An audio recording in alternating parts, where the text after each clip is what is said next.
Ta-da!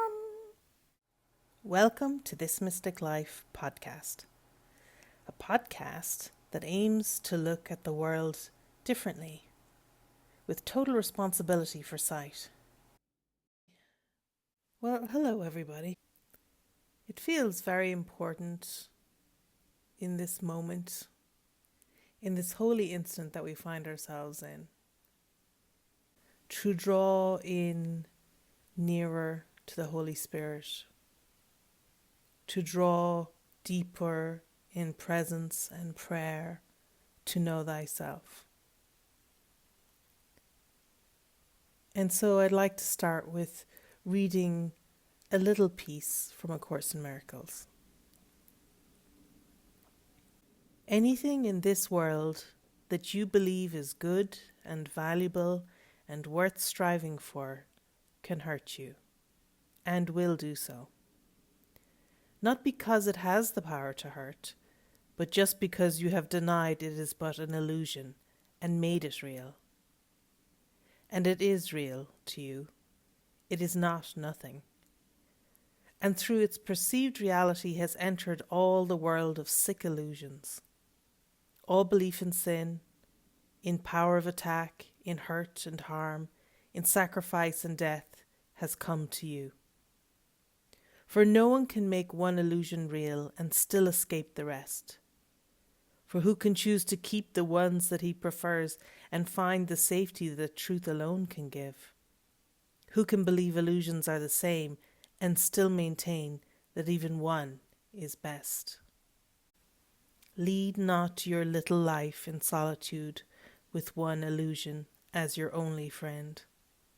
This is no friendship worthy of God's Son, nor one with which he could remain content.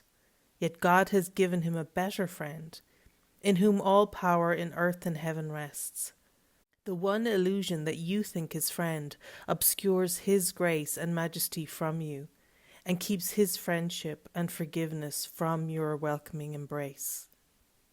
Without him you are friendless. Seek not another friend to take his place. There is no other friend. What God appointed has no substitute, for what illusion can replace the truth? Who dwells with shadows is alone indeed, and loneliness is not the will of God. Would you allow one shadow to usurp the throne that God appointed for your friend? If you but realized its emptiness has left yours empty and unoccupied. Make no illusion, friend, for if you do, it can but take the place of him whom God has called your friend. And it is he who is your only friend in truth. He brings you gifts that are not of this world, and only he, whom they have been given, can make sure that you receive them. He will place them on your throne when you make room for him on his. And that's the section called The Appointed Friend from chapter 26, verse 6. There is much commentary on the world right now. And I do not desire to add to that commentary in describing the perceptual problem as we perceive it, and then coming up with solutions, even high-minded ones, to address a disquieted spirit. What I am interested in is going directly to the mind, to the one listening, to the one who's choosing what world it sees, to remind it that beyond this world there is a world I want, and to encourage all of us, all the seeming separate ones, all the brothers and sisters upon this beautiful and yet seeming tragic earth, to come together to remember the truth of who they are. And you may have found yourself very understandably of late deep in hypothetical thinking, magically trying to imagine outcomes to scenarios, inventing yet more scenarios and more outcomes and more ways to rise above, fight, be fit, and face these hypothetical outcomes and form. And yet, without meaning to, what's happening in the mind is that energetically, these are all being given life to and born in your heart. And then your heat-seeking missile that attempts to, through even forgiveness, circumvent the outcomes and form that you imagine are the subsequent to the cause you have put forth. This is a zero-sum game. This is the generating that the ego does. And when we are feeling vulnerable and in fear, we are all the more prone to its thinking. And so if you want to be practical, and if you want to be in any way, shape, or form in your mind prepared, as if prepared means for future outcome, if you want to be prepared, then you must prepare the way now for him to take his place on the throne of your heart. That's all you need do. There's no other activity, no convoluted thinking in mind, no magical imaginings, no physical future-proofing to protect a body or a house or a home. And if we could take a moment now to practically pull back, to draw deep into the mind that we share, that one mind experience without the perception of separate interests. And as we sink deeper into that one will that we share with God, we can rest assured that our function has not changed. Our singular function for forgiveness, to use forgiveness as the means by which all things are seen as the same. And from sameness comes saneness. And our sanity is the most beautiful, clear, bright gift we could give the whole universe right now. And it requires nothing of us that we cannot do.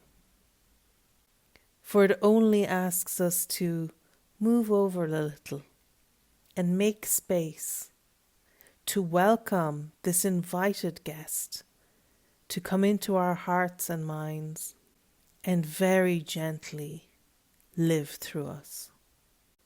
And no matter where you appear to be on the planet, no matter your seeming circumstances or what is before you in your life, this is the service that you can offer the whole universe.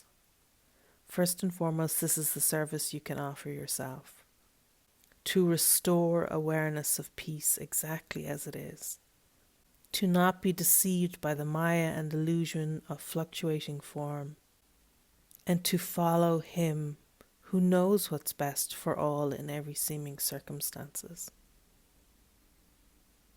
If you've been finding the cleverness ramping up in your mind and seeking for solution in form where there is none, do not feel ashamed.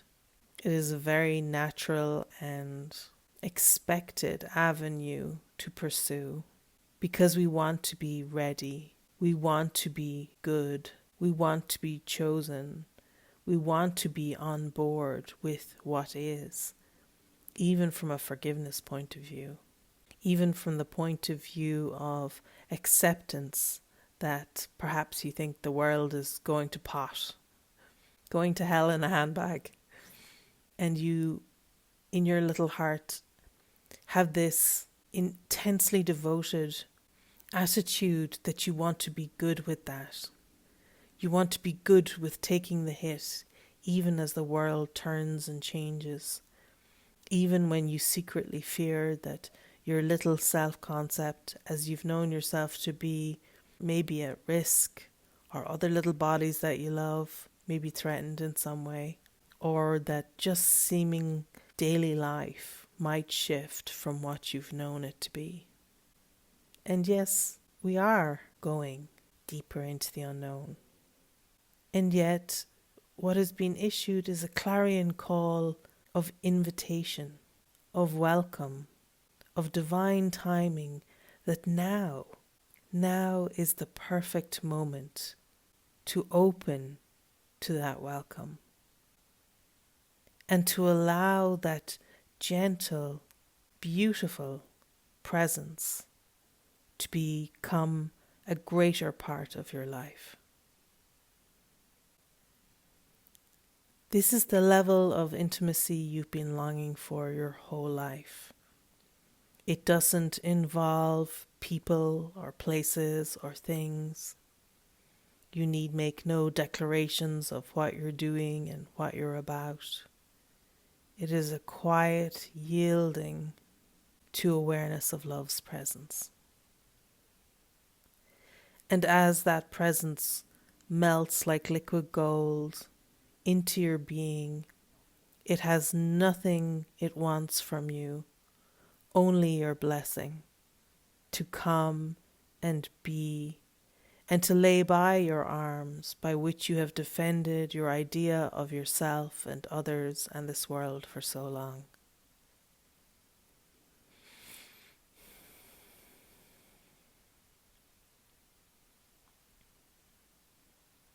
You are birthing a new age,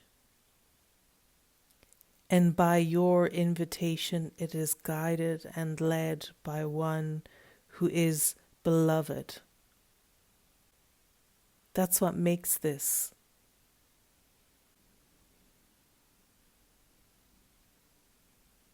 And yet, even as I make this recording, I can feel what people are now describing as timelines shifting back and forth amongst what is desired and what is rejected and what is wanted and what is not. And yet all the while I can feel peace, soft, like a bright note, singing beneath the murkiness. And the more now you can take pauses in what you are doing or trying to do or think you should be doing, and to sit for a moment and let that all just drop away and say, I welcome you in. I would have you teach me of myself. You are my welcome guest, and I'm aware you bring nothing but blessings. And I'm aware that by simply bringing to the surface any apprehension or disquiet that arises in my mind, you can gently look with me at it until we are both belly laughing at the idea that you could be other than what I am, that you could have a sense of humor other than what I have, that you could be something I have to attain rather than something I need to remember. And when you find yourself reunited and beloved once more, then hold this experience as the most real and practical thing in your life. When others lean in and ask you questions that are not real questions, laced with doubt and fear and intrepidation, introduce them to your welcome guest.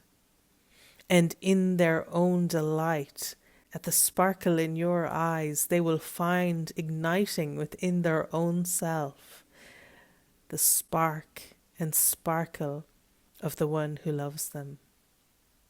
And this is how we share the good news, by simply allowing it to be effervescent in our lives. It's not about what you do or what you say. And even what you think may still have a tempo that seems more aligned with the ego than it does with presence. And yet in your newfound attraction and draw to that presence, that small, still voice, your awareness and your draw to the fire will keep having you brought back to that warm glow. So it is time now to detach from energizing by your focus and your attention anything that does not serve you, and to come into quiet moments of being, drinking a cup of tea, sitting in the garden, bare feet on the grass, walking down the street, watching the streetlights come on as the evening light dims, sitting by the ocean, watching the waves pounding or dribbling in, lapping up against the shore, encouraging, reminding, and calling you home. So wherever you find your steadiness and form, allow it also to be a reminder and an amplification of the friend within. When you're stroking your pet, when you're feeding your children, when you're kissing them good night, when you're in the arms of your beloved, or you're at the other end of a phone and in a fight.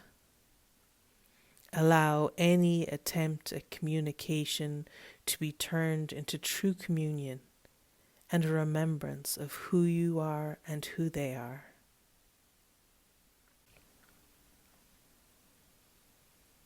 And if we can sink deeper into this prayer of quietude and discover this interior castle of delight and comfort and quiet,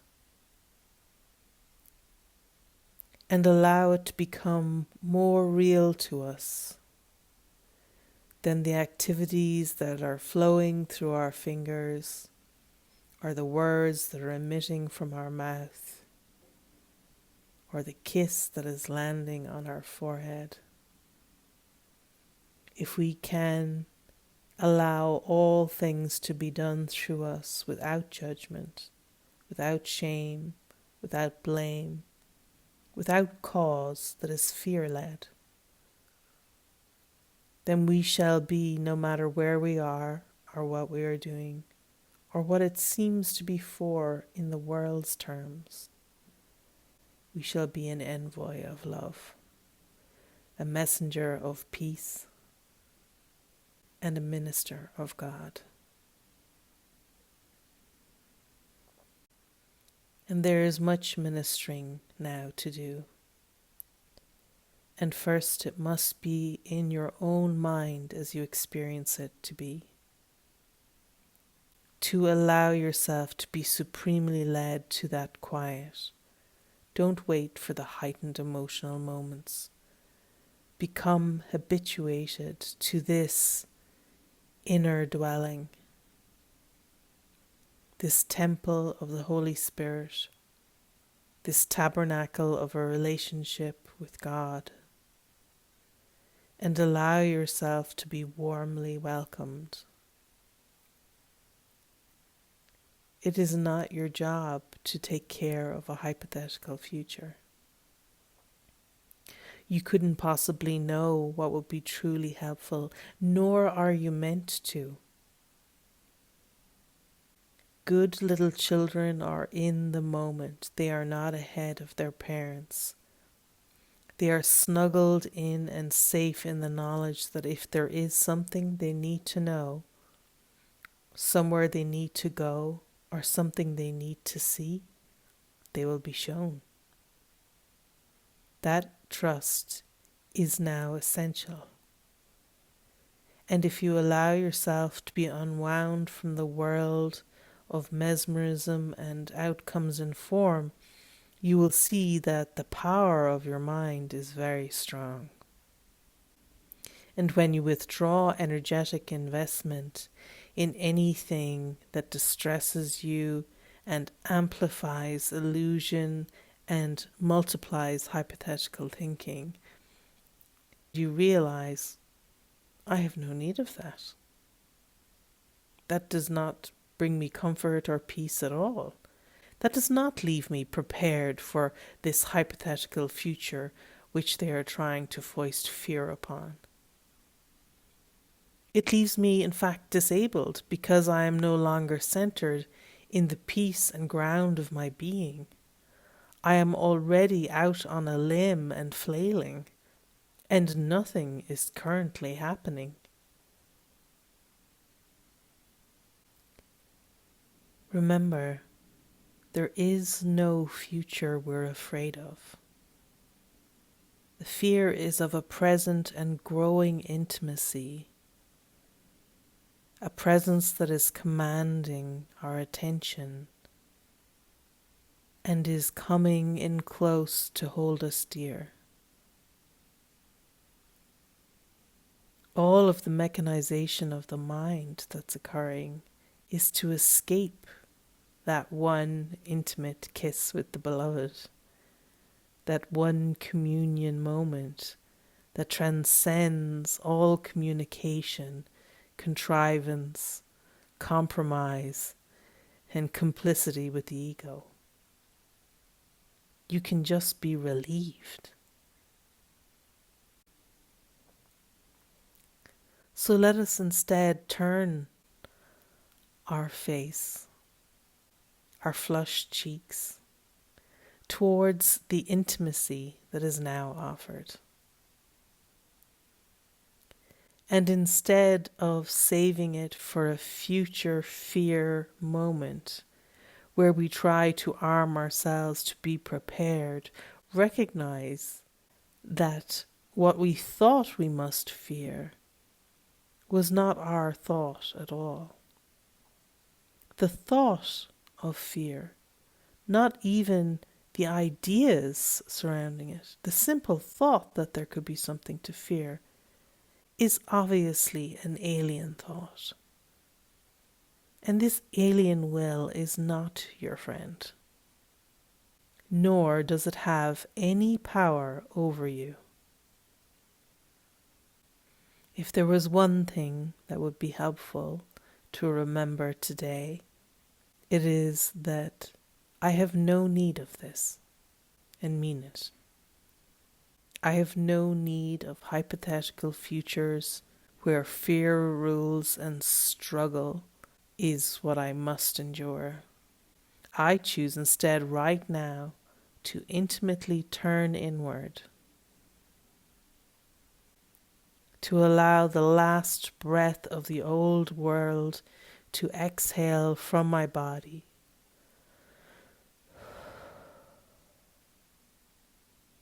and with a new prayer to inhale the breath of life. For he has come. This is the second coming of Christ, and it is you in your heart giving welcome. Ta-dam!